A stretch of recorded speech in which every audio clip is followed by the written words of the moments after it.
Tools and Means. Written and read by John Miro. Episode 1. Seattle, Washington. Tom Brogan jumped off the smooth-tired mountain bike and jogged to a stop with it. He stood in front of a plate-glass window, glowing red from the neon sign within. It read, Teller and Redding Photography. He pushed the courier bike roughly into the circular metal rack by the street and slipped a wire lock through the frame and front wheel. He whistled while he worked, off-key, loud and boisterous, though in fact no music was playing through the white buds stuffed in his ears. Camouflage could take many forms. He'd learned that long ago. Loud and obnoxious was what people expected from a bike messenger. Passers-by would remember nothing else if they were canvassed later on. He unslung the wide nylon messenger bag and headed for the door.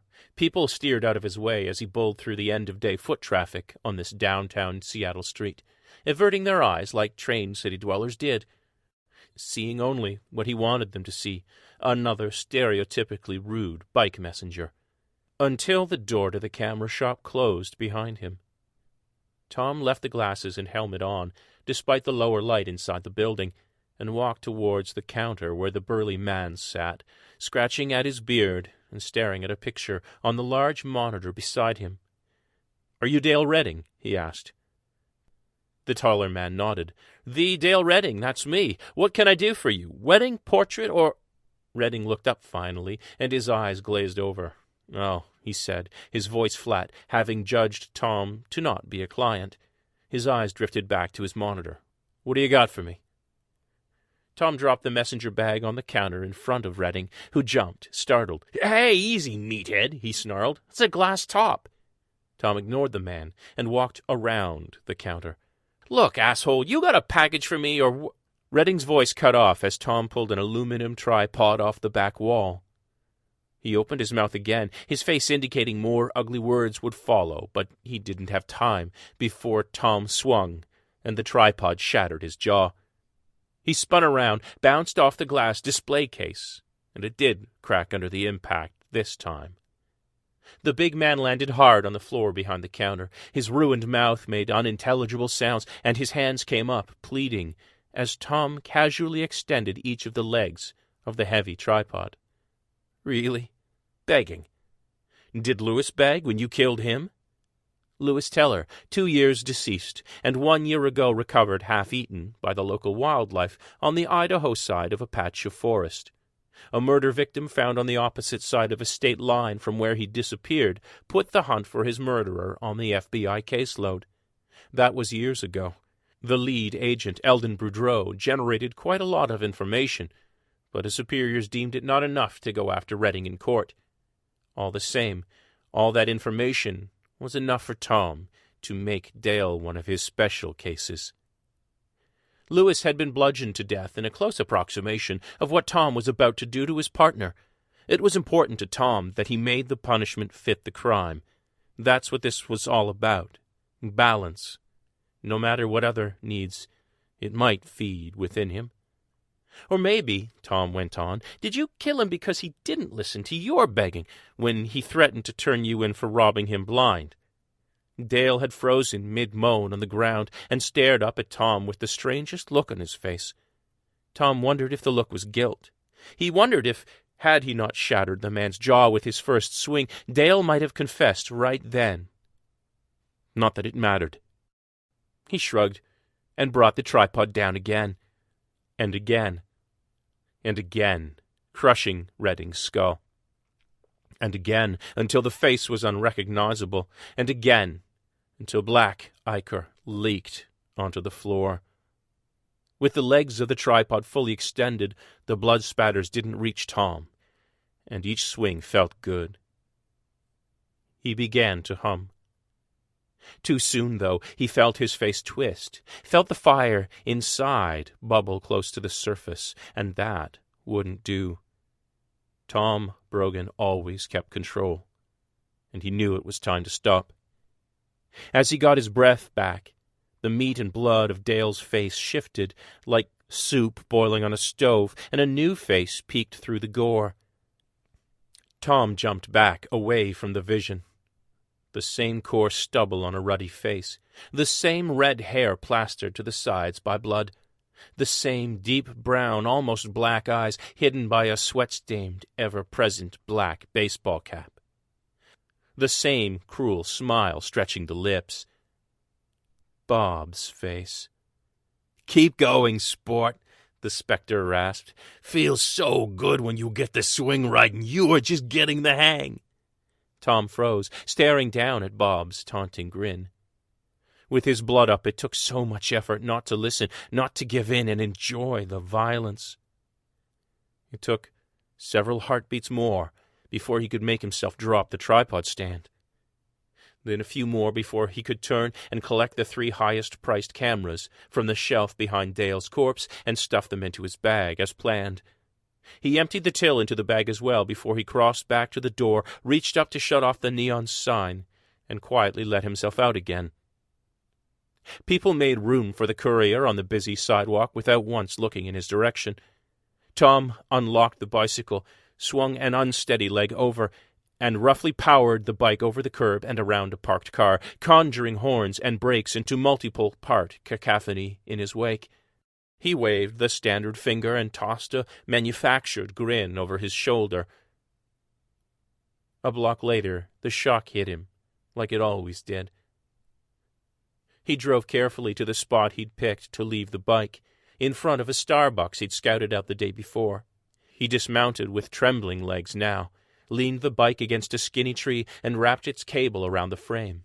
He did not snap the lock closed, but left it dangling, and walked inside the shop. He walked on past the baristas barking orders to a long line of customers and ducked through the door to the bathrooms at the back. He entered the single-stall men's room and locked the door behind him. Finally, he let out a shuddering breath, stripped off the bike helmet and glasses, and knelt over the sink. It took a while before he could do anything else.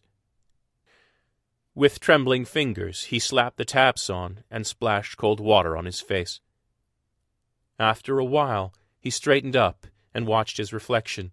Short, wavy brown hair, brown eyes, light freckles you could only make out when up close, lips trembling slightly with the effort of keeping everything together right now. The loathing was gathering, but he pushed it away. He wasn't done yet. And then he saw her. "Hey, sis," he called out. She was there in the mirror behind him. Allie, the old Allie, the awake one, wearing her old smile full of love for her little brother, and more now, approval and gratitude. This was the last part of the cycle. First came the need, then the planning, then the killing, then old Bob Geller's taunt from inside a ruined body, then came the shame and fear he was growing more twisted with every act, and then came mercy. His sister smiling as always, her eyes bright with her gratitude and understanding. Seeing her now doused some of the shame, some of the fear. That's when the fire in his belly got as close to going out as it ever did. When Tom was as close to peace as he knew how to be. "Thank you, Allie," he whispered. The vision nodded again, loving, accepting, and faded away. The glasses and the helmet went into the sink, and his gloves, bike jersey, and shorts followed. The camera went in next, and the money, and from the bottom of the messenger bag he pulled an army surplus canvas backpack, a pair of jeans, and a plaid shirt. The camera, the money, the messenger bag, and the rest disappeared inside the ratty gray backpack. He grinned at the plaid shirt for the bad joke it was here in Seattle, even decades after the grunge scene gave up the ghost. He dressed quickly, capped off this new disguise with heavy black horn-rimmed glasses. Then he closed the backpack, swung it over his shoulder, and stepped out of the bathroom. He dug out the crisply folded $5 bill he'd put in his jeans front pocket just for this purpose, and joined the lineup at the front of the store. 2 minutes later, Tom stepped out onto the front stoop and waited politely for a break in traffic up the stairs. He smiled politely at a slow-moving gray-haired lady, and when she made it to the top, he held the door for her and sipped his coffee. a trace of milk, no sugar, then jogged to the sidewalk and made his way up the street, back towards the photo shop. He wore another face now, walked a different way, and smiled as he passed the bike stand. His getaway bike, left unlocked, was already gone. There were some things you could count on a big city to do. Another one, Allie, he thought. Another one the badges couldn't touch, but we could. And now Dale Redding won't hurt anyone ever again. Tom's emotions were a cauldron, but there was distance from the chaos now. If not peace, a respite from the urges, even though he still felt the dull coals shift deep inside. If he was honest, truth was each kill brought less relief, and the urge to play festered more and longer. He never gave in. He kept control. But the desire was there, and the echo of Bob's laughter. Tom sipped his coffee, warm and strong. He lifted his head and sniffed the next rain already in the air. Better get a move on if I want to hit the gift shop before my flight, he thought, and walked on towards the scene of the crime, and his rental car parked beyond. Back home in Chicago, his sister was waiting for her gift. Another job done. The scales were balanced again. He couldn't wait to get home to Chicago and bring Allie her next tribute. You have been listening to Tools and Means. Title music, Infiltrate This, by Atlas Plug, used with permission. For show notes, more information, and other fiction by me, John Muro, please visit servingworlds.com. Thank you for listening.